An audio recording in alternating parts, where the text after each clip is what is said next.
all the way from the stove to the sink. And then even there's a bar behind the stove, so dishes could be passed over the bar. Someone could walk around and then place things right onto the table without even needing to carry them anywhere. So this kitchen is nice that it's already set up that way. What about in a situation where you come in and you see this?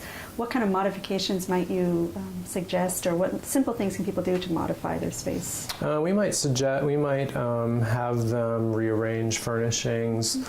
I've had people actually change the way that the door opens on the refrigerator just to keep them from... Because if this one was opening this way, she'd have to walk around. Yeah, there'd be a real problem getting things to a surface you'd have to carry and go around.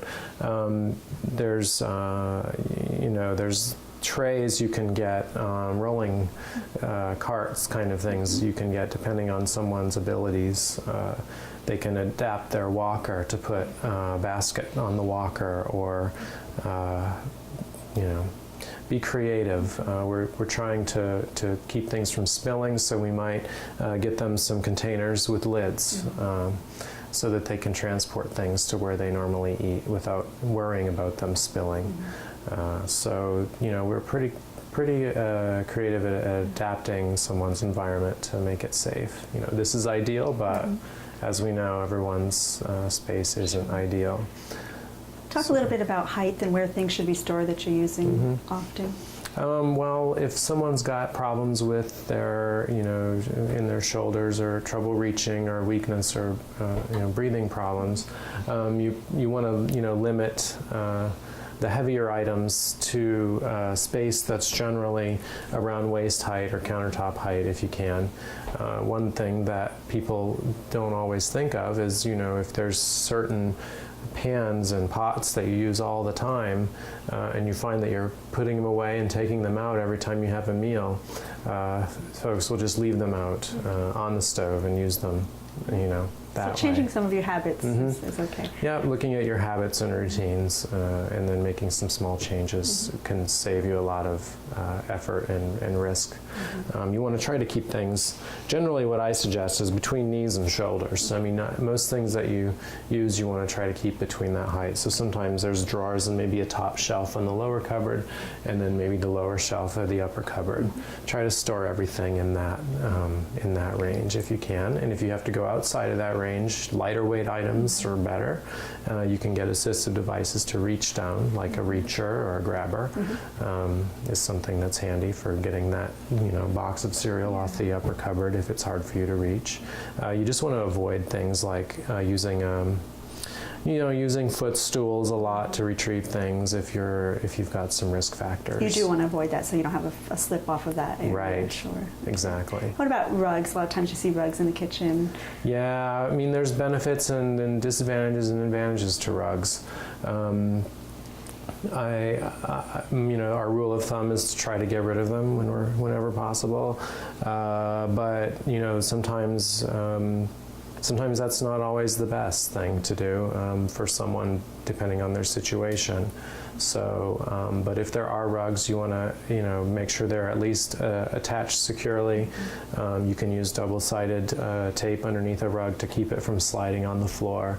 Rubber on the bottom, flat as possible. You don't want shaggy rugs or worn rugs around because they're going to pose more of a hazard than something. And you also want to consider contrast, which is light and dark. So if you have a light-colored floor, use a really dark-colored rug so that you can see it in your periphery as you're walking through. So that's something that people don't always think of. Yeah. All very good advice. Thanks, Corey. Sure. So let's move on to another room. So we're going to talk a little bit now about the bathroom. So look at the setup of the bathroom. The shower and the toilet are big places obviously people need to use and be safe using in their homes. So we're first going to look at the shower in here, which is actually very ideal. The shower is a walk-in shower, so there's not much of a step that you need to go up into, which most people don't have, but it is ideal. And if people aren't able to do that, getting a shower bench is a really nice idea. That way people can sit and then swing their legs in the shower with help. We also like the sticky mat that's on the ground over here. That gives you a little bit of stability while you're standing in the shower, something grippy to hold on to. So That is ideal. We're also going to take a look at the toilet. This is a very nice setup. If someone is using a walker or wheelchair, actually, there is quite a bit of room to come in here. It is low, so that's something you can change. There's what we call toilet commodes, and those actually sit on top of the toilet. And that way, when you sit down, you don't have to be all the way down here. It can raise up to about there. And that makes it very easy. So if someone had a walker or a wheelchair, what you want to do is be able to back up onto the toilet and then reach behind you and sit. So having a grab bar by the toilet is also another really excellent idea, or having a cabinet or something stable to hold on to. So very, very good bathroom. There's also actually a phone in here, which is also a very good idea in case the phone is ringing and you don't want to be rushing out of the bathroom, want to take your time. So what we have in here is we have a sink that's near the toilet. So if someone had an low energy or some balance problems for the more complex things that they do that might require two hands, they could sit down on the toilet while they do them. And the other nice thing about that they have set up in here is for somebody who may be sitting down or have a chair or a seat there for rest, is they have a mirror right here down low, so that you'd be able to see the mirror while you're doing those things, brushing your teeth and things like that. In terms of fall risk, what we're thinking of here is someone who might, be pushing themselves too far and too hard while they're trying to stand in the bathroom and do all these things. So what I'm talking about is what we call energy conservation. So you're wanting to save energy for those important tasks. So having a place to sit in the bathroom while you do some of those things is a good idea, and it's something we might recommend. The other thing that's good in the bathroom here is considering what you might do managing your clothing after you've used the toilet or while you're getting dressed after your shower. And what we find a lot of times is that while people are fastening their pants and things like that, that they're doing things that might not be safe. So for keeping their balance, they might be grabbing onto the towel bar, and that's a big no-no. And I can't tell you how many homes I've been in where I've seen the towel bar that's come so loose and somebody's saying, well, we accidentally pulled it out of the wall while we were trying, in the bathroom using it. And so having this grab bar here for, standing and fastening your pants and things like that is a good idea. So when someone is having trouble with their balance and their endurance, getting one of the handheld showers is a good idea, and it's one of the simplest adaptations you can make to the shower. Usually what I'll recommend for people is when they're doing their bath or their shower to do some of those more challenging tasks, washing the hair where you might have two hands, soapy eyes, things like that. You might want to try doing sitting down, and there's all different kinds of shower seats and benches that you can get. And then having a bar to hold while you're in there to balance while you're doing some of those more complex parts of the bath is a good idea. So there's not a long-handled brush in here, but there might be one somewhere. But a lot of people will get the long-handled brush so that they're not, picking up their feet to wash here, standing on one leg, doing something on a slippery surface. The long sponge might be a good idea. To prevent deep bending and risky things in the shower. A lot of people want to continue doing their own laundry, and in older homes and even in newer homes, your laundry machines may not be on the main level. They may be downstairs or upstairs. So, we have to think of ways to to compensate for that, for getting the clothes to where they need to be. But in this house, they've managed to put the washer and dryer on the main level, which is something that you may consider if you plan to stay in your home for long term and you want everything on the same floor. It's compact and it works well. The clothes coming out of the dryer are at a nice height, so you don't have to do a lot of reaching. But as you can see, the washing machine is pretty low. To reach down and get things out of the back, you have to do quite a bit of bending.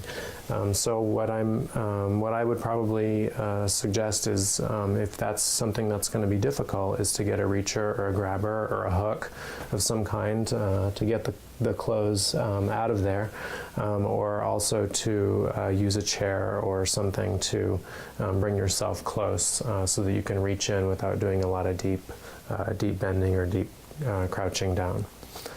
And then as far as carrying the laundry, some people may have the ability to do that, and that's fine. Just being aware that holding a basket full of laundry keeps you from being able to see what's directly in front of you. So that's where all of those other recommendations for taking up rugs and tripping hazards and stuff like that would come in. So the pathway from your laundry room to where you're going to put the clothes away, you'd want to make sure that was clear, because you're going to have some visual blind spots. We covered some great tips on what you can do around your home environment to stay safe, and just want to ask you to remind us again some other things that individuals can do to make sure that they're safe from the risk of fall. Well, an easy and simple thing to do is clear away clutter. I know with kids that's hard to do, but keeping maybe there are things in a separate room that someone can clear out of the way so you're not bending down and picking that up and tripping over it. Also changing of surfaces, so going from maybe hardwood to a rug. You want to make sure that it's securely fastened, that there's no frays coming off that you're able to trip over. So, and definitely being aware of your surroundings. Talk about stairways. It just made me think of that. Stairways. Oh, absolutely. What we typically like to see is having railings on stairs. 2 is ideal, or one rail with able to hold on to a wall. And stairs can become, problems for people, especially if they need to use them to get inside their home. So something we can recommend is using a seat that goes up. So it's an electronic chair, basically, that can bring you up, and you can talk to your doctor about that if that is something that you need within your home. Speaking of devices, what other kind of assistive devices might somebody consider, and when should they consider those devices? A thing we really like to recommend to patients is using a walker with 2 wheels in the front.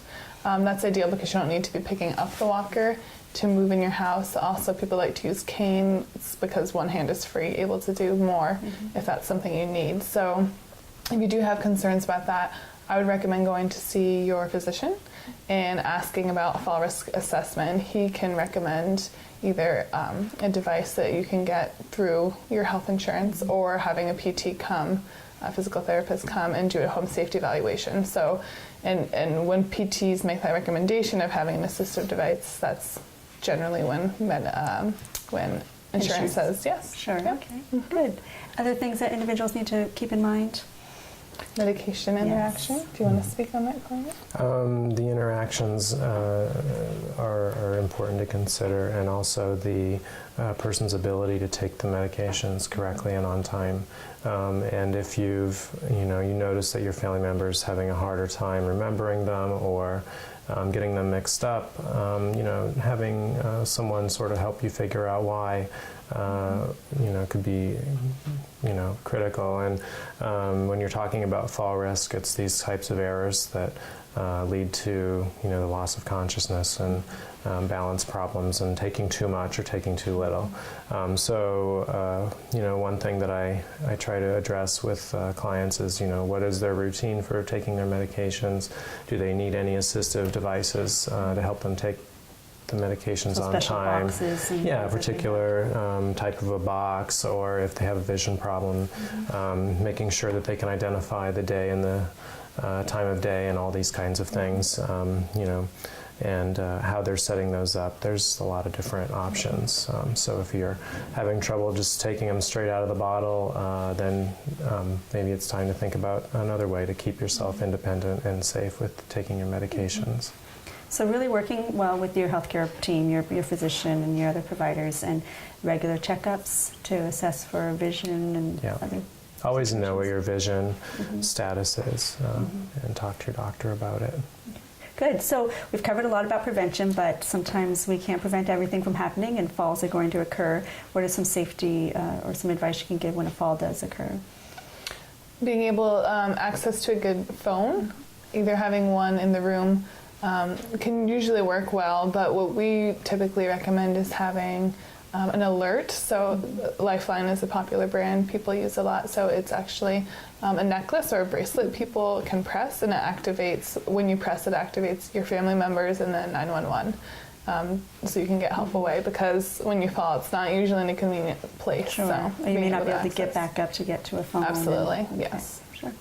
Sometimes if people are concerned about falling, one of the things that I'll recommend to them is, if you have a friend or a family member nearby, is to give them notification or let them know what your schedule is, so that if there's things that you do, like taking a shower or going outside to get the mail a certain time each day, that somebody's aware of that, and that if they're trying to reach you and they're not reaching you, that maybe they need to check a little further. So some family members will, call their son or daughter when they're going to take a shower on, Tuesday and Thursday, and let them know that they took the shower and they got out okay on their own. So things like that. Mm-hmm. Nobody needs to worry Right. about that. So in addition to talking with your healthcare team and your physician, what are some online or community resources that people could check out? Well, they'll be on the website or on the On our Franklin County Home Health website. Yes. Sure. So there's some really good resources out there that you can use. Stopfalls.org, fallprevention.org, and ncoa.gov are really great resources that people can use. You can find checklists there to do your own home safety eval and know a little bit, inform yourself. Okay. So if people go to www.fchha.org for Franklin County Home Health, we'll have a link to some of these resources that people can learn more about falls and fall prevention. What about community resources and things people can do in our community? There are some community programs that sponsor, well-documented, exercise type of programs. And I know that when you're looking for something, that's kind of what you want to look for. You want to look for, if you're going to an exercise group, something that's tailored for preventing falls and strengthening those parts of your body that are going to be important to prevent a fall. So there may be some that are targeted for an older population. Talk a little bit, there was some going on locally at the Hawks Nest building. There's an exercise program. And what other types of exercise are really beneficial for fall?